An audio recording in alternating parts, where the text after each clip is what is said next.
Assalamualaikum warahmatullahi wabarakatuh. Perkenalkan, nama saya Anissa Salsabila dengan NIM 2205025000030.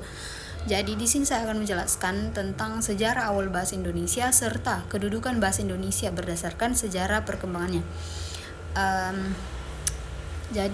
Bahasa Indonesia berkembang dari bahasa Melayu yang digunakan dalam perdagangan dan interaksi budaya di Kepulauan Nusantara.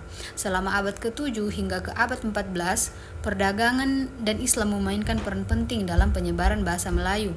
Pada abad ke-20, gerakan nasionalis Indonesia mendorong penggunaan bahasa Indonesia sebagai bahasa nasional.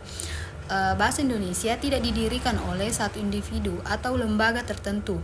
Bahasa Indonesia secara resmi diresmikan pada tahun 1945 bersamaan dengan Proklamasi Kemerdekaan Indonesia pada tanggal 17 Agustus 1945.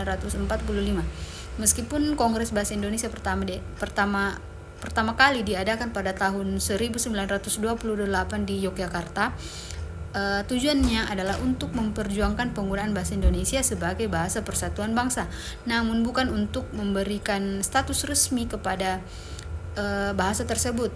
Penetapan bahasa Indonesia sebagai bahasa resmi negara diatur dalam pasal 38 Undang-Undang Dasar 1945 setelah kemerdekaan Indonesia. Penggunaan bahasa Indonesia sebagai bahasa resmi dipilih karena dapat mewakili keberagaman bahasa dan budaya di seluruh Indonesia. Proses standarisasi dan pengembangan bahasa Indonesia terus berlangsung sejak saat itu melalui berbagai upaya pemerintah dan lembaga bahasa. Kini bahasa Indonesia menjadi bahasa resmi negara dan digunakan luas di berbagai bidang komunikasi dan budaya di Indonesia. Kemudian ada dua kedudukan bahasa Indonesia berdasarkan sejarah perkembangan bahasa Indonesia.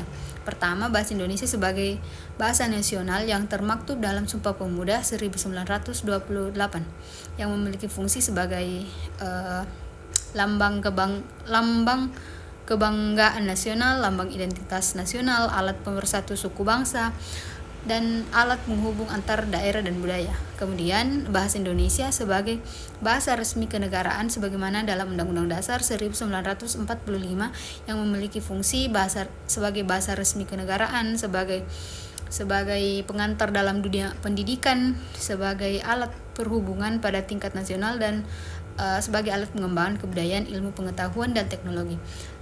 Sekian. Assalamualaikum warahmatullahi wabarakatuh.